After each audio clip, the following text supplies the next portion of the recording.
committee of the college, while the accused, a third-year, 22-year-old BA student of the college, also hailing from Bihar, called Bhargav Jyoti Barman. And here's how the incident unfolded. The student allegedly arrived at the college campus gate for the annual function sometime after 2 p.m. But he was denied entry by the guard, leading to a scuffle or a clash at the college gates. The guard denied him entry as the college had instructed that no student should leave the premises during the function. The student left the location and allegedly went to buy a knife. The student came back and then pulled out the knife and then stabbed the security guard in the chest. Initially, the security guard tried tackling the student but collapsed after the knife attack. The guard died on the spot and the student was arrested. The entire incident was captured in the CCTV footage, and the police shall now conduct a blood test to confirm if he was indeed drunk during the incident or perhaps not. There is confusion about if the student was inebriated as refuted by some of his classmates, and if the police jumped the gun in presuming that he was of course drunk. There were several statements by the police saying that the 22-year-old student, who is now the alleged accused, was under the influence of alcohol. But you know what? That's the case. Of course, investigations will go on. But the more important question is about this uncontrollable anger.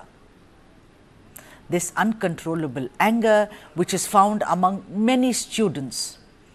A couple of months ago, we recall Neha Hiremat's case, where her alleged friend had entered the campus and stabbed her several times.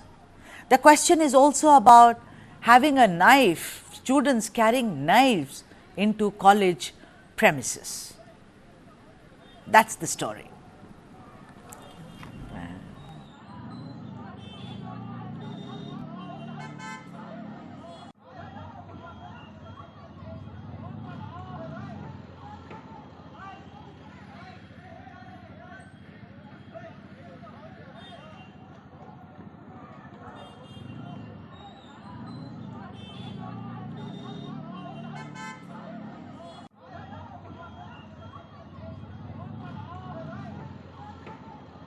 Student who's a BA student of Sindhi College in Bengaluru North, the alleged accused, who also hails from Bihar, who under the influence of rage, unbridled, uncontrollable anger, went and stabbed the guard.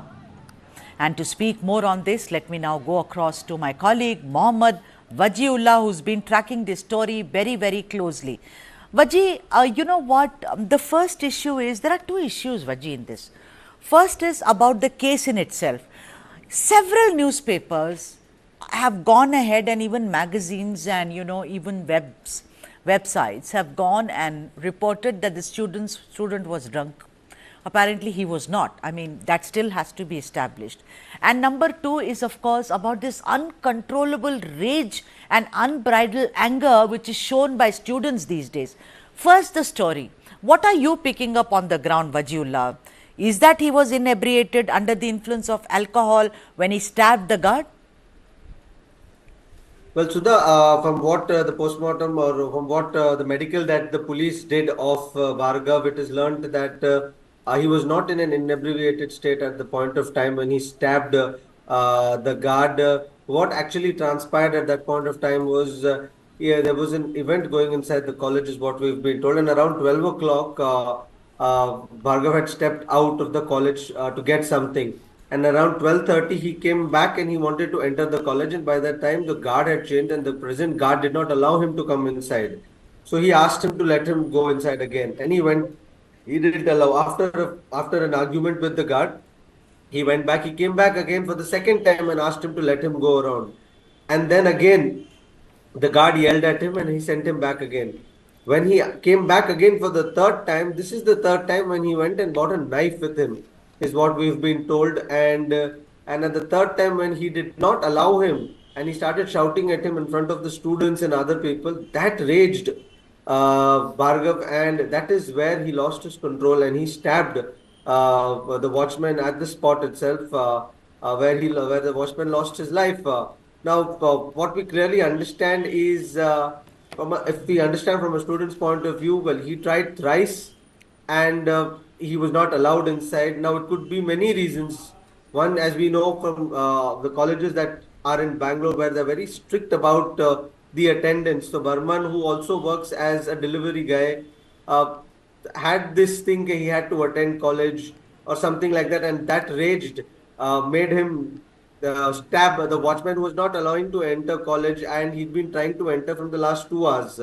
But we still to get a clarity on this from the police. But from what the police have told us, this is what we understand, that despite asking him thrice, he was not allowed. Now, why he stabbed him, whether Bhargav has a history of anger management issues or is he really like this, is something we will get to know through the course of investigation. But yes, it clearly indicates that the youth today have no control of patience. They're also a lot under pressure, All right. and the pressure itself may be so striking that it can make them do anything. You And know, that is Vajji, what tell me something. You're absolutely right. You're a young man yourself, and it's great for a young person like you to accept that yes, anger management is an issue amongst young people. They can be impulsive. But Vajji, tell me about this college, Sindhi College. I'm naming it because it's all around. Otherwise, please, I'm not sitting on judgment on any college. All students are great.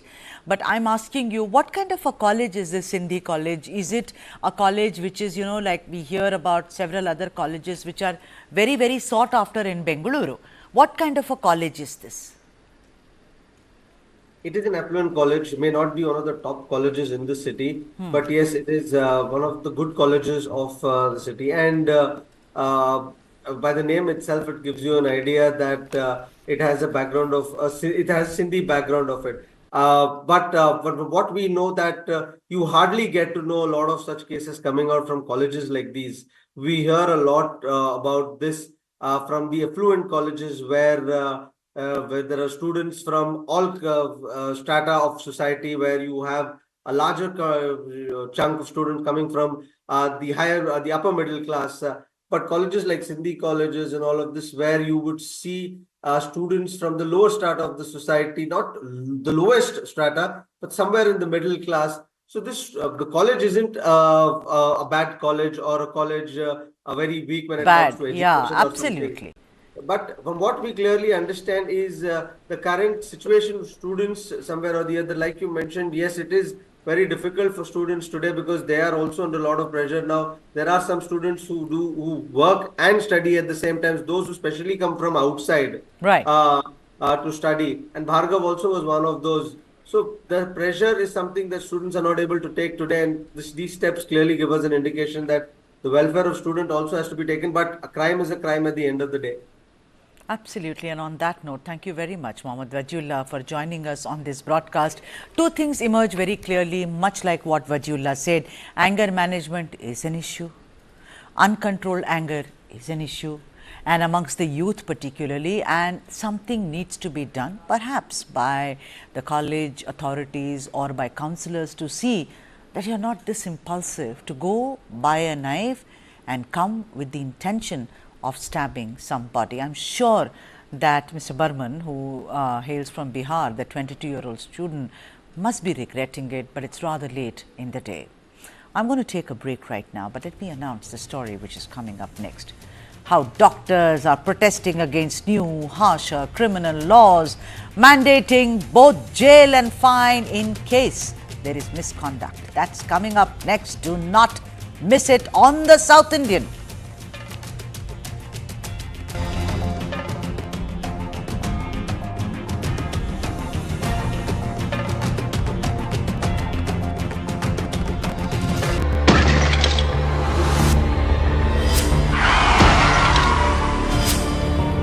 When we talk about India, unfortunately the country has the highest burden of road crash fatalities. तो लगभग 76% लोग pedestrians और two wheeler वाले हैं जिनकी death हुई है. While the highways are getting better in India, the local roads, the city roads, the town roads, these need to be improved.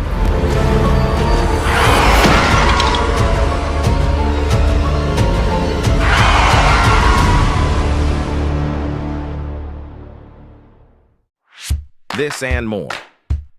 Streaming on News9 plus news is now content. Subscribe and get free vouchers. 20,000 people dead and counting.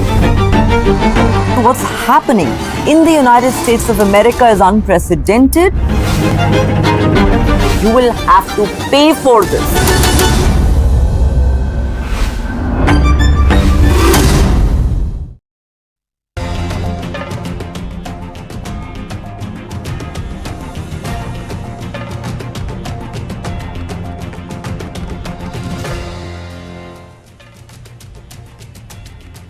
Welcome back. Here with the South Indian. That's the focus. The next story: doctors protest against law on criminal negligence. I mean, there is a huge uproar across doctors, particularly in the south of India, from both Karnataka, Tamil Nadu, and even Kerala. The new Bharatiya Nyaya Sanhita, that is BNS Act, came into effect on 1st of July, and which has left doctors extremely unhappy. In focus is how medical negligence is now defined, or rather redefined, under the new law. According to section 106 of the new act, whoever causes death of any person by doing any rash or negligent act not amounting to culpable homicide shall be punished with imprisonment of description for a term which may extend to 5 years, and shall also be liable to fine. And if such act is done by a registered medical practitioner while performing medical procedure, he shall be punished with imprisonment of either description for a term which may extend to 2 years, and also be liable to fine. I know that this sounds like a lot of legalese, but it won't. It will unravel itself. Just wait a bit. Now, the Indian Medical Association has reiterated their concerns to the Prime Minister as well as to Home Minister Amit Shah, urging both to address issues faced by doctors, as there was indeed a discussion on this very matter before this new law was brought in. Their contention being that in medical treatment, there is no negligence that can be classified as criminal. Now, in their letter to the Prime Minister dated 29 June, 2 days before the law came into existence, IMA had asked the Prime Minister to point out that there is no criminal intent on the part of the doctor while treating a patient. Also, the IMA quotes what is written very clearly, that when surgery is performed and the patient passes away or dies, the surgeon is not deemed to have committed any offence. But IMA also says that if by default, in cases where there is an allegation of medical negligence and people claim it is criminal, a case should be filed and this clause should be applied. Meanwhile, Tamil Nadu also saw protest against the implementation of the new Criminal Act and has demanded the central government to stop the implementation of it. The main agenda of our meeting is today, General Bodies. The central government implemented 3 criminal acts from 1/7/2024. We are condemned entire Tamil Nadu, not only Madras bar and the Chennai bar. Entire Tamil Nadu, they are on strike. They are boycotting the court proceedings. Today we have convened a general body to condemn the implementation of new criminal acts. Our demand is the central government to stop the criminal acts. We are also requesting other state bars to protest against the implementation of these new acts. The general body today convened our meeting and unanimously decided to boycott the proceedings on Monday, 10 a.m. to 5 p.m. and we are also going to demonstrate in front of Madras High Court. To understand this and other issues impacting doctors, and particularly while dealing with cases which requires urgent medical intervention, I am joined by Dr. R.V. Asokan, National President of the IMA, and Professor Dr. J.A. Jayalal, General Secretary, Commonwealth Medical Association and former National President, IMA, as well as Dr. Dhruv Chauhan, National Coordinator, IMA Junior Doctors Network. Dr. Ashokan, a very, very warm welcome to you on the broadcast. Dr. Ashokan, you've spoken a lot about this and you have said that this is something, I'm going to first start with what was earlier actually understood as something which will not be done. There was a letter which was addressed to the Prime Minister, but now it seems like they have not really implemented what was discussed in the first place. Dr. Ashokan, over to you, sir. We had demanded that criminal negligence should not be, the criminal prosecution should not be a part of criminal law. When a case of a death in a treatment failure between a doctor and patient happens. And this has been earlier the statute by IPC 304A. But by tradition, it had been very, very rarely used. And for the past 20 years, we have seen that every consumer case is also accompanied by a criminal case. It has become so common that it's become very difficult for doctors and they are afraid to take critical decisions on crucial moments. So it is in the interest of the patient as well as the doctor to practice fearlessly. We are saying that there is no criminal intent when a doctor treats a patient. So long as this criminal intent is not there, civil law only should apply. So, Dr. Ashokan, are you saying this only applies to those doctors who are medically registered, right? Because this country has squares of quacks, who botch up operations. I mean, there are several cases where you don't have a proper degree, but you have a board. So, we are only talking about those medical practitioners who are registered, sir. Am I right? Certainly, certainly. Okay. Dr. Chauhan, let me also bring you into this conversation. Dr. Chauhan, many medical practitioners from very famous hospitals, they have gotten into this problem. There was a very famous case in a South Delhi hospital, I shall not name it for obvious reasons, where a child was administered an injection which left him paralyzed completely. And in these cases, what do you think should happen if that is not for a life almost nearly snuffed out, for a life almost stymied, for the child to be paralyzed for life? Then do you think, because I also understand that earlier it was either fine or imprisonment, now it is imprisonment plus fine. So do you think this double whammy is a bit much, Dr. Chauhan? Actually, my first question to the government is that why all the criminal proceedings are happening towards the registered practitioners? Why they are happening with the qualified professionals? Why these laws does not apply on the quacks?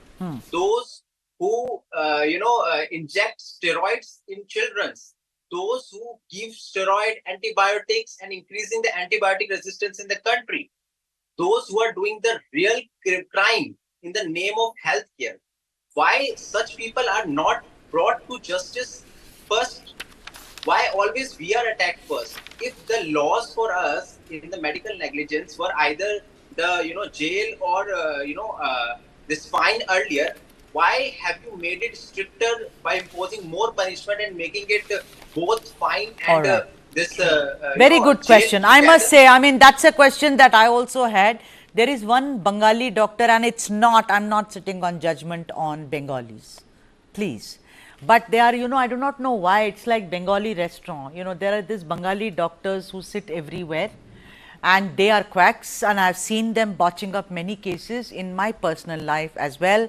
And that's what I say, these jhola chap doctors. You are very right, Dr. Chauhan, that first the government needs to, actually take into cognizance that they need to be asked to shut down their shops. But that's another conversation, and I'm sure we will have many occasions to speak about it. Professor Jayalal, the topic that we are discussing, Professor Jayalal, now I'm asking you something which Dr. Ashokan had also spoken about in several newspapers is, what do you do in cases where a patient requires an urgent, mandatory, compulsory medical intervention, which could go this or that side?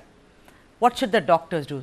After this law, do you think doctor will have that kind of reluctance that if I go through it, then maybe I'll be behind jail and I have to maybe pay a fine, a hefty fine.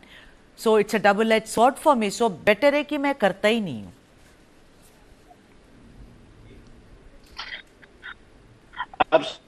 Absolutely.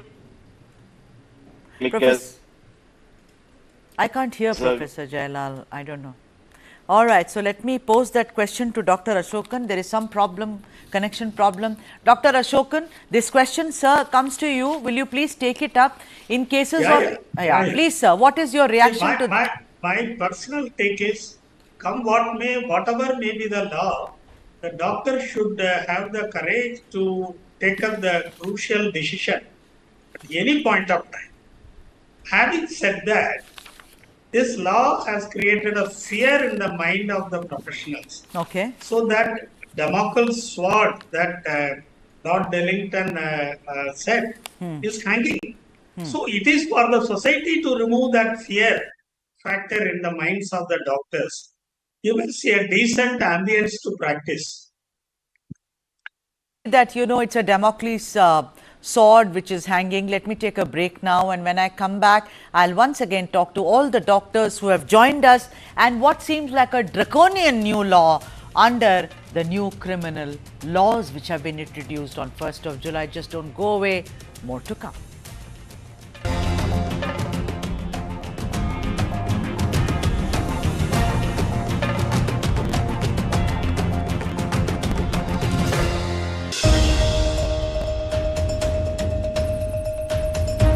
The confidence is certainly back in the market.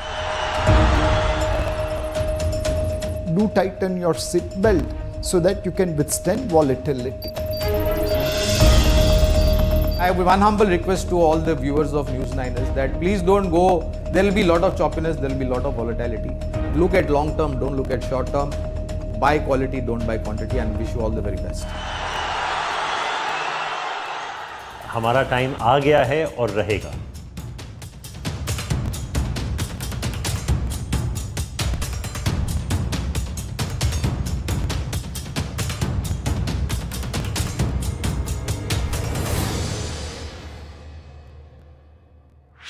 This and more.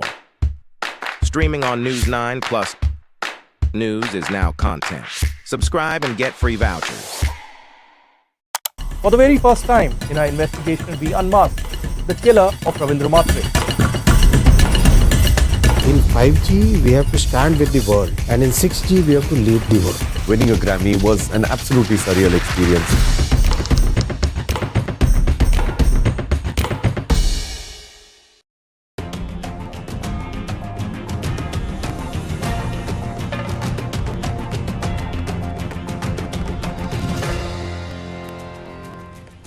All right, this is what we are discussing. Doctors protest against law on criminal negligence. I'm going to Dr. Dhruv Chauhan, who's National Coordinator of IMA Junior Doctors Network. He asked a very, very pertinent question. He said, okay, fine. Why don't you first go and do something about those quacks who are in such large numbers and who are botching up surgeries and actually creating so much of confusion in the medical fraternity. Dr. Chauhan, next question is for you. See, what Dr. Ashokan said is, no doctor ever, steps into it with an intent to commit a crime. Accepted? We're not criminals. But the point is, doctors are not gods. They are representatives of gods, according to some of us believers. I think you are a representative of God. But the point is, sir, that doctors can also go wrong. So in that case, suppose he goes wrong because he administers without asking me, are you allergic to penicillin? And I said, I don't know, give me penicillin. It happens. I'm saying in these cases, what do you think should happen? Should there be imprisonment? Should there be a fine? What do you think should happen? Actually, to understand the intent behind the medical negligence is very important. And, to understand this, we have been also demanding IMS, that is Indian Medical Services. We have been demanding that the judges who are sitting at the top, who are giving the order, should also, who are going to give the judgment, should also belong from the medical background to understand this perspective better, whether the act that has been done by the doctor is intended or not. Like, how will you actually find out if a doctor by mistakes gives gives a wrong injection to somebody? This could be a mistake, and we have to see mistake according to mistake. We cannot. But Dr. Chauhan, your mistake, I will lose my life. No, I could be impacted. You may take it as mistake, sir. But I am asking you, according to the new law, which you are all protesting, it says jail plus fine. Earlier it was either or, right? What do you think should happen? Nothing? Or you think the earlier one is better? No, I do not say that nothing should happen. I believe the intent behind it should be found out by those who deserves to be at that post. Means, my point only is why we are making it stricter and punishing the doctors more and more. My point is, why have you made it stricter for us? All right. Okay. We had laws for it earlier also, but it was either punishment or fine based on the intent. Okay. Right. But now it is just strictly that. Dr. R.V. Ashokan, you spoke about how fear can be, paranoia can be within doctors while they are discharging their duties, sir. And, we know that the world, across the world, I mean, recently there was World Doctors Day. We can't do without you. So I'm asking you, what is the way out, sir? I remember during the pandemic, the kind of work you put in, but in that also, I remember IMA protesting because a lot of doctors were attacked. They were slapped. They were, violently, like in Bangalore, I remember patients coming and violently shaking up the doctor. Even then, IMA had said, this will not be tolerated. But as of now, sir, what is it? Do you think this should be rolled back? Or do you think there should be more debate on this with the stakeholders? What is the way forward, as it were, Dr. Ashokan? From the medical profession, we reiterate that only civil law should be, we are liable in civil law. We will abide by law of torts. But there should be a national debate on whether criminal prosecution of doctors is justified. What is the benefit to the society? Which side is more?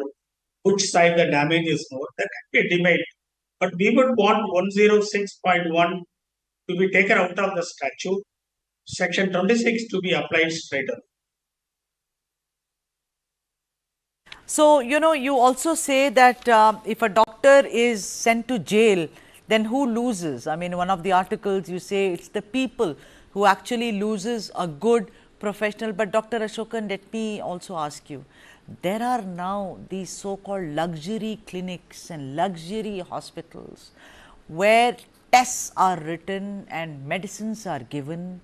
And I have seen cases, and I am speaking from personal experience, where your kidneys can be damaged. They give it without even doing any kind of due diligence, as it were. Sir, in cases like that, where you are given steroids because you do have, let's say, an autoimmune disease, or you are given, immunosuppressants because you have an autoimmune disease without the warning that your internal organs could be impacted due to that, and your organs sit down and, they are damaged. What happens in that case, Dr. Ashokan? You say civil law, apply civil law. Is that what you're saying? No amount of negligence can invite criminal prosecution of doctors. The simple fact being, a crime is defined as something with an intent. And when there is no intent, there have been a lot of cases where the criminals have been left away. Now, why make criminals out of the doctors where there is no intent? This is our basic question which has not been answered. You're saying the motive behind it, as it were.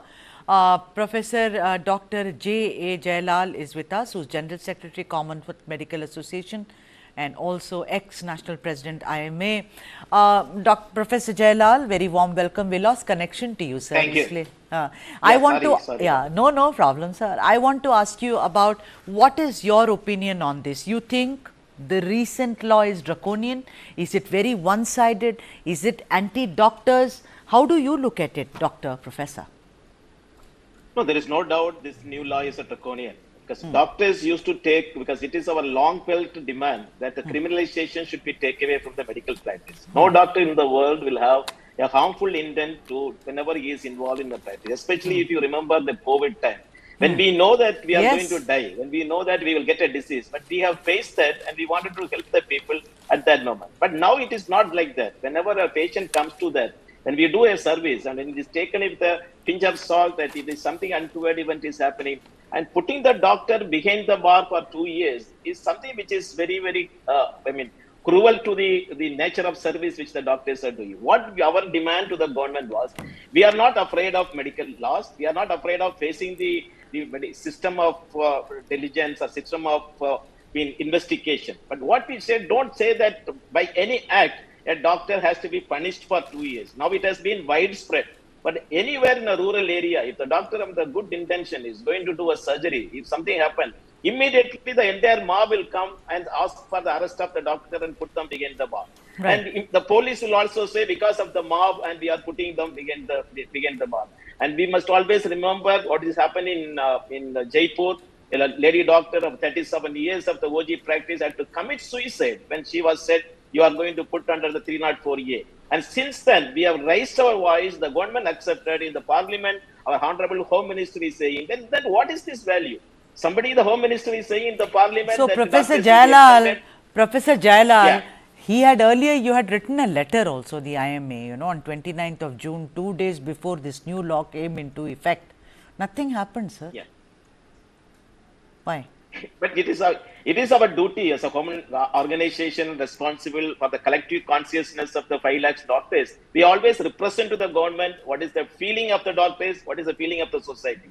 Many times the government is not taking it in the right sense, and that is why the problem is coming. But now we understand, the government has realized, government has expressed its view in the sanctum sanctorium, that is our parliament, but then it is not implemented, means something wrong. If the Home Minister's statement is not implemented, and there is something wrong in the system which is there.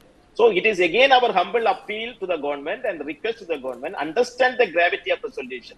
It is not that the law of the one doctor is going to be punished for 2 years. And if that is happening, and thousands of other doctors will not take a crucial decision which is needed in a critical situation. To give a defibrillator to shock to the patient when he is coming, the doctors think, why should I give? And then the other public may say it is because of the shock, the patient has died and I have to go to the court. Very well, I will say the patient is dead. You know what, Professor Jailal, I know that this is ridiculous what I'm going to say. But this kind of an argument was there after the Nirbhaya case as well. They said if we say that because of a heinous rape, the rapist will be given capital punishment, there was a fear that there will be more rapes. Because because of the fear that has been inculcated, the perpetrator of the crime may feel anyway I'm going to be hung. So you understand what I'm saying? It's a very it's horrendous. My apologies to your fraternity, sir, but I was reminded of that, sir, that this may happen. That because I will be imprisoned, okay, like in certain cardiac practices, you do give injection in the heart. I've seen it in films. Yes. I don't know how true it is, but to revive the heart, or you just give, that kind of massage. But you may say, what if he dies? Then there will be a case by his mother, father, whoever, and I will go to jail for 2 years. This is like a sword which is hanging over you. So this is really ridiculous, and I think the government needs to do something. Dr. Chauhan, what is the way forward, sir? Tell me, should there be a debate or this should be completely rejected? Will you go on strike? What are you saying? What are you talking about? See, as a part of IMA, we have already stated our what we want and why this law can be dangerous. And also, like we have been asking that why we are making it stricter for us, why the action is not taken on the quacks, and why the government is not responding on our questions as well. This is my, personal question to you. I'm not taking it over as just from the IMA, but my personal question to the government is that if we ask you something, it is your duty to respond to us. If we ask you, if a big, organization, such a big, which is holding the nationwide doctors is asking you something, it is your duty to clear the facts that why have you made this laws stricter for us? But you haven't answered it. Yes, well, that's how it is, because my next story will also talk about that, and that is NEET. I mean, did the kids get an answer? It's been over a month. They are still struggling. They are still sitting on dharnas. Amongst them, many honest students who sat day in and day out. I do not know whether you gave NEET. I mean, I'm sure you did. But the point of the matter is, that is how it is. There are no answers to be given. I've completely run out of time. But many thanks, Doctors Chauhan, Professor Jayalal and Dr. Ashogan, for joining us on this broadcast. And I'm going to talk about NEET, my next story. The government opposes cancellation of NEET UG examination in the Supreme Court. That is coming up next. After the break, please stay.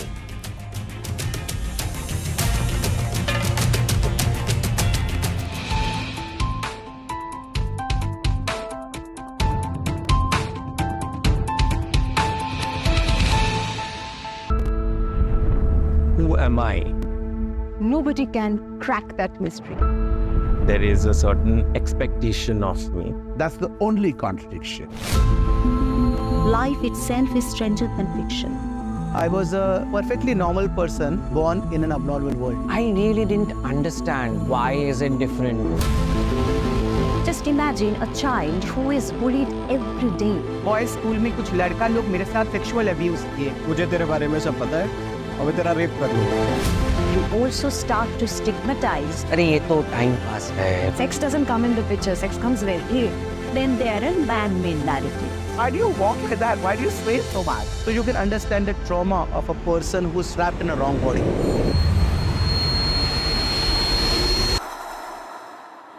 But nothing can bind life. We have to reclaim the lost position. We fought for more than 10 years. Today I'm the mother of the industry. I'm a first transgender member judge. You can't walk in everybody's shoes. This is what I'm comfortable with. They just are what they are. You become the light yourself. That is the change that I was looking for. When I recognize myself, it's a small story, but it's an interesting one.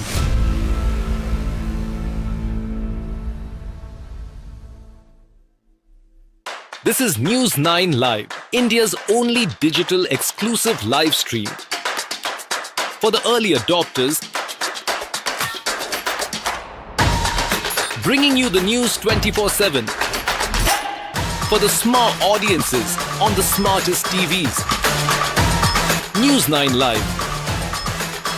Stream now on your smart TVs. जानना है तो देखिए, समझना है तो सुनिए, सीखना है तो पूछिए, और कमाना है तो खरीदिए। जानकारी, सलाह और निवेश सब एक ही सुपर ऐप पर। पैसे का सवाल है तो जवाब है Money9। आजादी पैसे की। अभी डाउनलोड करें।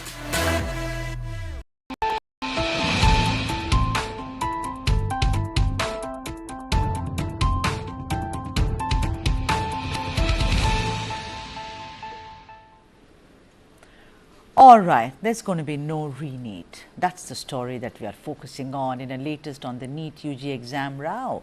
The Ministry of Education has opposed the cancellation of the NEET UG exams in the Supreme Court, stating that scrapping the exam would seriously jeopardize lakhs of honest candidates who attempted the question paper this year, that is 2024. The affidavit filed by the Ministry of Education comes on a clutch of petitions in the Supreme Court by students, their wards, coaching centres and the public-spirited citizens demanded cancellation of the examination. These petitions shall be taken up by the Honourable Supreme Court for hearing on the 8th of July. Meanwhile, after all the confusion, new dates have been announced for the NEET-PG 2024 entrance examination. The National Board of Examination in Medical Sciences announced on Friday that the medical entrance examination, which were previously postponed several times over and was earlier scheduled to be held on 23rd of June, will finally now happen on the 11th of August in 2 shifts. The entrance exams were postponed as a precautionary measure in the wake of allegations on the integrity of certain competitive exams. What led to the integrity being compromised? Let's take a look. The timeline, as it were. On 5th of May, NEET-PG was conducted across 4,750 centres. Around 24 lakh candidates appear for the examination. Same date, 5th of May, one Sikandar Yadavendu. 2 others were arrested by Patna police based on inputs about paper leaks. Police arrested 9 more people from Patna and Bihar. On 6th of May, Patna police interrogated all the 13 arrested individuals and registered a case. 10th of May, case transferred to Bihar Police Economic Offences Unit, accused transferred to their custody.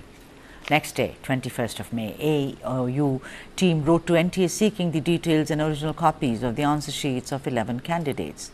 4th of June, results announced, 67 students scored a perfect 720. This was unprecedented in the history of NTA. 6 from a centre in Faridabad figured in the list. This raised the hackers' suspicions about irregularities. Controversy also over grace marks awarded to students to make up for the loss of time at 6 centres. On the 12th of June, the NTA shared copies of answer sheets of 11 candidates to Bihar Police's EOU. 16th, EOU released confessions of the arrested accused. After the matter went to court, grace marks of 1563 students were scrapped. NTA Vice Person Meenu Vajpayee, in an exclusive interview with News9, revealed that the question paper for the prestigious NEET-PG 2024 exam will be prepared just 3 hours prior to the commencement of the examination. Listen in. NEET UG की जो परीक्षा हुई उसमें कई तरह की शिकायतें आई। उन शिकायतों के बाद से देश के कई सारी परीक्षाओं को रद्द किया गया। उसमें से एक नीट पीजी की भी परीक्षा थी। हमारे साथ डॉक्टर एम वाजपेयी सर हैं जो राष्ट्रीय परीक्षा परिषद के वाइस चेयरमैन हैं। सर, एक बात बताएं कि दोबारा से अब परीक्षा होने वाली है, इस बार कौन से ऐसे प्रिकॉशंस लिए जा रहे हैं जिससे कि पेपर लीक की कोई संभावना न बचे? धन्यवाद। जैसा कि आपने कहा कि नीट यूजी की परीक्षा के बाद एक संदेह का वातावरण पैदा हो चुका था, जिसकी वजह से हमारा सरकार ने ये निर्णय लिया कि नीट पीजी की जो भी परीक्षा होने जा रही है उसको स्थगित कर दिया जाए और उसका अवलोकन करने के बाद ही नई डेट्स दी जाएं। तो हम ये आपको बताना चाहेंगे कि नीट की परीक्षा पीजी की 40 साल से भी ज़्यादा राष्ट्रीय परीक्षा बोर्ड करा रहा है और कभी भी इस परीक्षा में कभी कोई पेपर लीक नहीं हुआ, नहीं कोई ऐसी बात हुई जो कि नहीं होनी चाहिए थी। इसका मुख्य कारण ये है कि हम लोग सिक्योरिटी के जो मेजर्स रखते हैं वो उसकी पराकाष्ठा है कि जो क्वेश्चन पेपर भी बनता है हमारा, वो सिर्फ क्वेश्चन पेपर रिलीज़ करने के चंद घंटों पहले ही बन के तैयार होता है। तो उसका मार्केट में आ जाना, रिलीज़ करना, ये गॉसिप मॉन्गरिंग है। लोग गलत तरह से बच्चों का इस्तेमाल करते हैं और इस तरह का गलत चीज़ है। तो हमारा पेपर तो बनता ही 2-3 घंटे पहले, कोई सवाल ही नहीं उठता है। कभी कोई ऐसी चीज़ हुई भी नहीं। बट जो एहतियातन जो पग उठाए हैं सरकार ने, वो नेचुरली आपने जैसा कहा कि एक बार हो गया ऐसा कुछ तो वैसी चीज़ होती है। All right, to speak more on this, or rather to kind of see what will really unfold on 8th of July, which is really a crucial date, I have in the studio my colleague, the legal editor of TV9, Ashok Pagdia. Ashok, 8th of July, I don't want you to, read the tea leaves, as it were, but then what looks like the way forward? I mean, the government says no re-NEET, although Ashok, let me also tell you that while you were speaking to all of us in the newsroom, you said the irony of it is they accepted that there were, irregularities. So the other difficult part is that nobody knows what's going to transpire on July the 8th, which is Monday. That's when the Supreme Court is going to take up these clutch of petitions pertaining to the NEET UG examination. And there are over 30 petitions which are listed.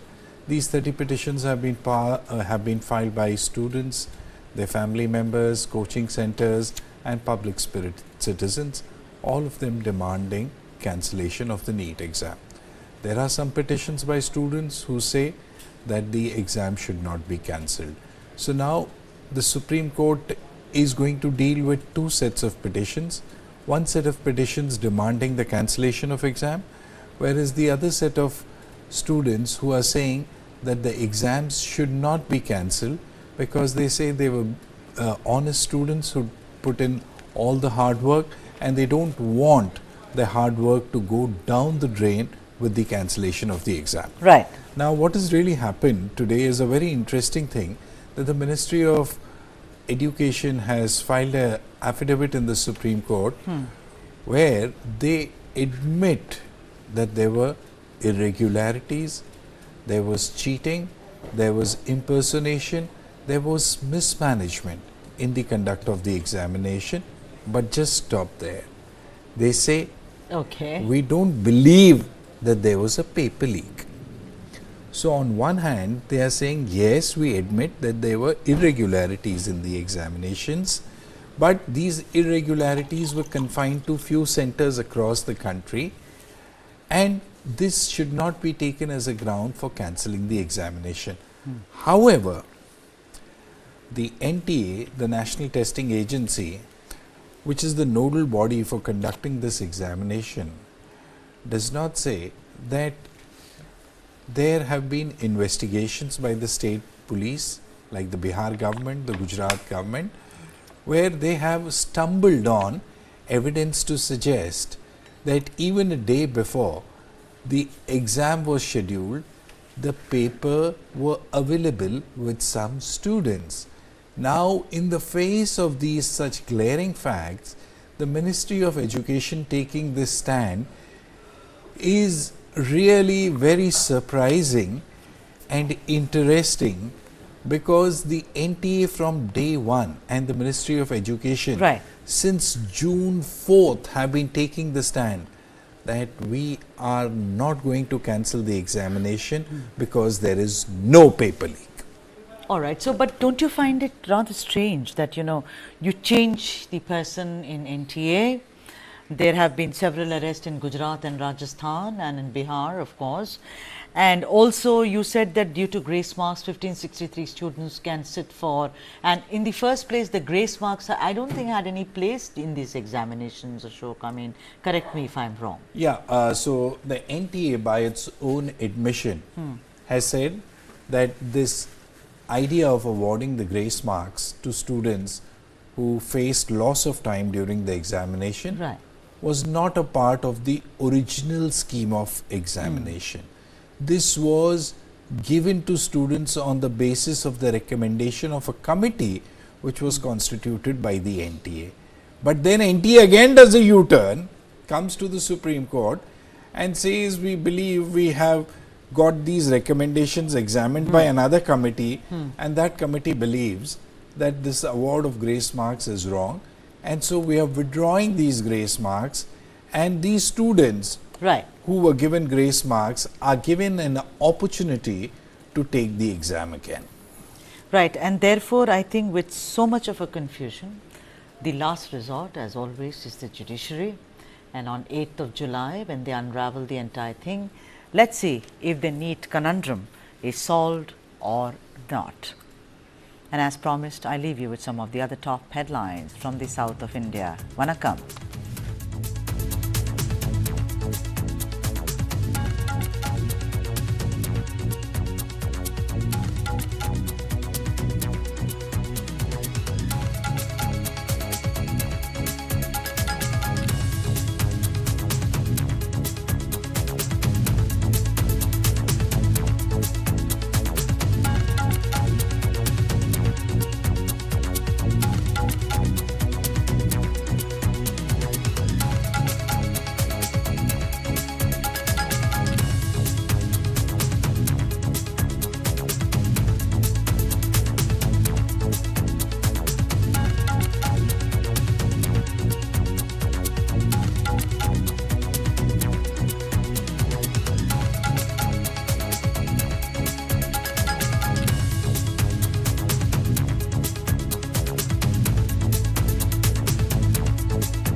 Andhra Pradesh Chief Minister N. Chandrababu Naidu recently wrote a letter to his Telangana counterpart Revanth Reddy.